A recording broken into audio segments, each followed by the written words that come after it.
ಕರ್ನಾಟಕ ರಾಜಕಾರಣದಲ್ಲಿ ಮತ್ತೆ 2023ರ ರಾಜಕಾರಣ ನೆನಪಿಗೆ ಬರ್ತಾ ಇದೆ. ಸಿದ್ದರಾಮಯ್ಯ 2018ರಲ್ಲಿ ಮುಖ್ಯಮಂತ್ರಿ ಸ್ಥಾನದಿಂದ ಕೆಳಗಿಳಿತಾರೆ. ಅವರ ಪಕ್ಷ ಮತ್ತೆ ಅಧಿಕಾರಕ್ಕೆ ಬರೋದಿಲ್ಲ. ಆಗ ಸಿದ್ದರಾಮಯ್ಯನವರ ವಿರುದ್ಧ ಟೀಕಾ ಪ್ರಹಾರಗಳೇ ಶುರುವಾಗುತ್ತೆ ಅವರ ವಿರೋಧಿಗಳಿಂದ. ಅದು ಸತತವಾಗಿ ಟೀಕೆಗಳು ಕೇಳಿ ಬರ್ತಾನೆ ಇರುತ್ತೆ. ಕಡೆಗೆ 2023ರ ವಿಧಾನಸಭಾ ಚುನಾವಣೆ ಹತ್ತಿರ ಬರುತ್ತೆ. ಆ ಟೈಮ್ನಲ್ಲಿ ಮತ್ತೆ ಸಿದ್ದರಾಮಯ್ಯನವರ ವಿರುದ್ಧ ಅವರ ವಿರೋಧಿಗಳು, ಅಂದರೆ ಒಂದು ಕಾಲದಲ್ಲಿ ಅವರ ಜೊತೆಯಲ್ಲಿ ಇದ್ದಂಥವರೇ ವಿರೋಧಿಗಳಾಗಿ ಬದಲಾಗ್ತಾರೆ.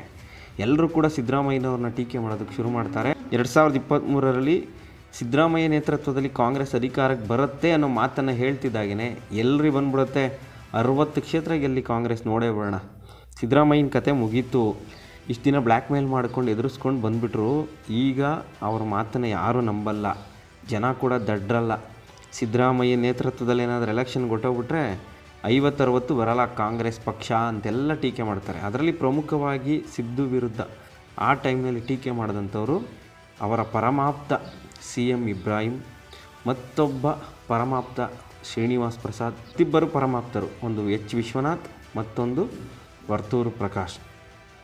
ಇವರೆಲ್ಲರೂ ಕೂಡ ಸಿದ್ದರಾಮಯ್ಯನವರ ವಿರುದ್ಧ ಅನ್ನಬಾರದ ಮಾತುಗಳಲ್ಲಿ ಟೀಕೆ ಮಾಡ್ತಾರೆ. ಶ್ರೀನಿವಾಸ್ ಪ್ರಸಾದ್ ಅಂತೂ ಮಾಧ್ಯಮದವ್ರ ಜೊತೆ ಮಾತನಾಡ್ತಾ, ಸಿದ್ದರಾಮಯ್ಯ ಸತ್ತ ಕೋಳಿ ಬಿಡ್ರಿ, ಆ ಸತ್ತ ಕೋಳಿ ಬಗ್ಗೆ ಏನು ಮಾತನಾಡ್ತೀರಿ, ಏನು 2ನೇ ಸರಿ ಮುಖ್ಯಮಂತ್ರಿ ಆಗ್ಬಿಡ್ತಾನಂತ, ಅವನು ಏನು ಬೇರೆಯವ್ರ ಕಡಲೆಪುರಿ ತಿಂತಿರ್ತಾರಂತ, ಏನು ನೋಡಿ ಅವ್ನಿಗೆ ಓಟ್ ಹಾಕ್ತಾರೆ ಜನ, ಏನು ಸಾಧನೆ ಮಾಡಿಬಿಟ್ಟಿದ್ದ ಕಾಂಗ್ರೆಸ್ ಪಕ್ಷದಲ್ಲಿ ಮೊದಲನೇ ಸರಿ ಮುಖ್ಯಮಂತ್ರಿ ಆದಾಗ ಅಂತ ಹೇಳ್ಬಿಟ್ಟು ಓಟ್ ಹಾಕ್ತಾರೆ ಅಂತೆಲ್ಲ ಏಕವಚನದಲ್ಲೇ ಸಿದ್ದರಾಮಯ್ಯನವರ ವಿರುದ್ಧ ಟೀಕೆಯನ್ನು ಮಾಡ್ತಾರೆ. ಸಿದ್ದರಾಮಯ್ಯ ಮುಖ್ಯಮಂತ್ರಿ ಆಗ್ತಾನೆ, ನೀವೇ ನೋಡ್ತೀರಾ ಬಿಡಿ ಯಾರು ಮುಖ್ಯಮಂತ್ರಿ ಆಗ್ತಾರೆ ಅಂತ, ಸುಮ್ಮನೆ ಆ ರೀತಿ ಬಿಂಬಿಸ್ತಾ ಇದ್ದಾರೆ, ಸಿದ್ದರಾಮಯ್ಯಂದು ಏನೇನೂ ಇಲ್ಲ ಅಂತೇಳಿ. ಶ್ರೀನಿವಾಸ್ ಪ್ರಸಾದ್ ಸಿದ್ದರಾಮಯ್ಯನವರ ವಿರುದ್ಧ ತೀವ್ರ ವಾಗ್ದಾಳಿ ನಡೆಸ್ತಾರೆ. ಅದೇ ರೀತಿ CM ಇಬ್ರಾಹಿಂ, ಕಾಂಗ್ರೆಸ್ ಪಕ್ಷ ಅಧಿಕಾರಕ್ಕೆ ಬರೋದೇ ಇಲ್ಲ 23ಕ್ಕೆ, ಏನೇ ಆದರೂ ಸಮ್ಮಿಶ್ರ ಸರ್ಕಾರನೇ ಬರೋದು, JDSನಲ್ಲಿ ಅವರು ರಾಜ್ಯಾಧ್ಯಕ್ಷರು ಕೂಡ ಆಗ್ತಾರೆ. ಅವರು ರಾಜ್ಯಾಧ್ಯಕ್ಷರಾದ ಮೇಲೆ ಸಿದ್ದರಾಮಯ್ಯನವ್ರಿಗೆ ಅವರೂ ಕೂಡ ಭಾಳ ಲಘುವಾಗಿ ಟೀಕೆಯನ್ನು ಶುರು ಮಾಡ್ತಾರೆ. ದೇವೇಗೌಡರು ಬೀಜದಿಂದ ಹುಟ್ಟಿರೋದು ಸಿದ್ದರಾಮಯ್ಯ, ಅವರು ಕಾಂಗ್ರೆಸ್ ಪಕ್ಷಕ್ಕೆ ಹೋದರೆ ಹೊರತು ಕಾಂಗ್ರೆಸ್ನಲ್ಲಿ ಉದಯ ಆದವರಲ್ಲ ಅವರು. ಇವತ್ತು ಕಾಂಗ್ರೆಸ್ನಲ್ಲಿ ಸಿದ್ದರಾಮಯ್ಯ CM ಆಗಿದ್ದಾರೆ ಅಂದರೆ ದೇವೇಗೌಡರೇ ಕಾರಣ. ಸಿದ್ದರಾಮಯ್ಯನವರ ವಿರುದ್ಧ ಟೀಕಾ ಪ್ರಹಾರ ಮಾಡ್ತಾರೆ. ಅವರು ಕೂಡ ಅದೇ ಮಾತನ್ನು ಹೇಳ್ತಾರೆ, ಯಾವ ಕಾರಣಕ್ಕೂ ಕಾಂಗ್ರೆಸ್ ಅಧಿಕಾರಕ್ಕೆ ಬರಲ್ಲ, ಸಿದ್ದರಾಮಯ್ಯ ಹಗಲುಗನಸು ಕಾಣ್ತಾ ಇದ್ದಾರೆ, ನಮ್ಮ ಪಕ್ಷದ ಸಹಕಾರ ಇಲ್ಲದೇ ಯಾವ ಪಕ್ಷಗಳು ಅಧಿಕಾರ ಹಿಡಿಯೋಕ್ಕಾಗಲ್ಲ ಅಂಥೇಳಿ JDS ಪರವಾಗಿ ಬ್ಯಾಟಿಂಗ್ ಮಾಡ್ತಾ ಸಿದ್ದರಾಮಯ್ಯನವರ ವಿರುದ್ಧ ಹಿಗ್ಗಾಮುಗ್ಗ ವಾಗ್ದಾಳಿ ನಡೆಸ್ತಾರೆ. ಅದು ಹಲವು ಸಮಾವೇಶಗಳಲ್ಲಿ ಇದೇ ರೀತಿಯ ಮಾತುಗಳನ್ನು ಆಡ್ತಿರ್ತಾರೆ. ಅದಾದ ನಂತರ ವರ್ತೂರು ಪ್ರಕಾಶ್ ಮತ್ತು ವಿಶ್ವನಾಥ್. ವರ್ತೂರು ಪ್ರಕಾಶ್ ಅಂತ ಯಾವಾಗ ಸಿದ್ದರಾಮಯ್ಯನವರು ಕೋಲಾರದಲ್ಲಿ ಸ್ಪರ್ಧೆ ಮಾಡ್ತೀನಿ ಅಂತ ಹೇಳಿದ್ರು, ಆಗಿನಿಂದಲೇ ಸಿದ್ದು ವಿರುದ್ಧ ಏಕವಚನದಲ್ಲಿ ಟೀಕಾ ಪ್ರಹಾರವನ್ನು ಶುರು ಮಾಡಿಬಿಡ್ತಾರೆ. ಸಿದ್ದರಾಮಯ್ಯ ಬರೀ ಎಲ್ಲರನ್ನೂ ಹಾಳು ಮಾಡೋದೇನೆ, ಮೊದಲಿದ್ದಷ್ಟು ವರ್ಚಸ್ಸಿಲ್ಲ ಅವರಿಗೆ, ಆತ ಏನು ಮ್ಯಾಜಿಕ್ ಮಾಡೋಕ್ಕಾಗಲ್ಲ, ಕೋಲಾರಕ್ಕೆ ಬಂದು ನಿಂತ್ಕೊಳ್ಳಿ ಅವರು, ನಾನು ಅವ್ರ ವಿರುದ್ಧ ನಿಂತ್ಕೋತೀನಿ BJPಯಿಂದ, ಅವ್ರನ್ನ 25-30 ಸಾವಿರ ಲೀಡಿಂಗ್ನಲ್ಲಿ ಸೋಲಿಸ್ತೀನಿ ಅಂತೆಲ್ಲ ಚಾಲೆಂಜ್ ಮಾಡ್ತಾರೆ.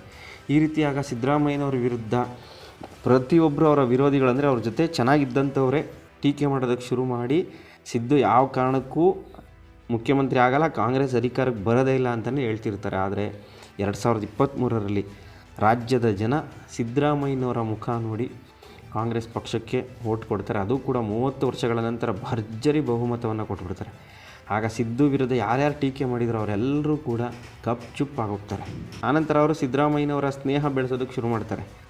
CM ಇಬ್ರಾಹಿಂ JDS ಪಕ್ಷವನ್ನು ಬಿಟ್ಟು ಮತ್ತೆ ಕಾಂಗ್ರೆಸ್ಸಿಗೆ ಸೇರ್ಕೊಳ್ಳೋಕ್ಕೂ ಪ್ರಯತ್ನ ಮಾಡ್ತಾರೆ. ಆದರೆ ಕಾಂಗ್ರೆಸ್ಸಿಗೆ ಸೇರ್ಪಡೆ ಆಗೋದಿಲ್ಲ. ವಿಶ್ವನಾಥ್ ಕೂಡ ಲೋಕಸಭಾ ಚುನಾವಣೆ ಹೊತ್ತಲ್ಲಿ ಕಾಂಗ್ರೆಸ್ ಜೊತೆಗೆ ಗುರುತಿಸ್ಕೊಳ್ಳೋಕೆ ಶುರು ಮಾಡ್ತಾರೆ. ಮೈಸೂರಿನಲ್ಲಿ ಅವರು ಟಿಕೆಟ್ ತಗೋಬೇಕು ಅಂತೇಳಿ, ಆದರೂ ಕೂಡ ಅವರು ಕಾಂಗ್ರೆಸ್ ಪಕ್ಷಕ್ಕೆ ಸೇರ್ಪಡೆ ಆಗೋದಿಲ್ಲ. ಅದೇ ರೀತಿ ವರ್ತೂರು ಪ್ರಕಾಶ್, ಶ್ರೀನಿವಾಸ್ ಪ್ರಸಾದ್ ಕೂಡ ಸಿದ್ದರಾಮಯ್ಯನವರ ಸ್ನೇಹವನ್ನು ಬೆಳೆಸೋದಕ್ಕೆ ಮುಂದಾಗ್ತಾರೆ. ಕಡೆಗಳಿಗೆನಲ್ಲಿ ಶ್ರೀನಿವಾಸ್ ಪ್ರಸಾದ್ ಸಿದ್ದರಾಮಯ್ಯನವ್ರ ಜೊತೆನೇ ಸೇರ್ಕೋತಾರೆ. ಆನಂತರ ಅವರು ತೀರ್ಕೊಳ್ಳೋದು.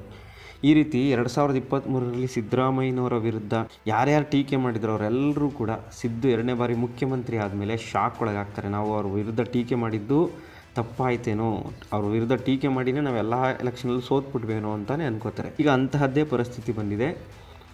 ಈಗ ಅವರ ಜೊತೆಯಲ್ಲೇ ಇದ್ದಂಥವ್ರು ಮಾಧ್ಯಮದಲ್ಲಿ ಬರ್ತಿರುವಂಥ ವರದಿ ಪ್ರಕಾರ, ಅದು ಎಷ್ಟು ನಿಜನೋ ಸುಳ್ಳೋ ಗೊತ್ತಿಲ್ಲ, ಆದರೆ ಮೈಸೂರಿನಲ್ಲಿ ಮಹಾದೇವಪ್ಪ, ವೆಂಕಟೇಶ್, ತನ್ವೀರ್ ಸೇಠ್ ಇವರೆಲ್ಲರೂ ಏನೋ ಮೀಟಿಂಗ್ ಮಾಡಿಬಿಟ್ಟಿದ್ದಾರೆ.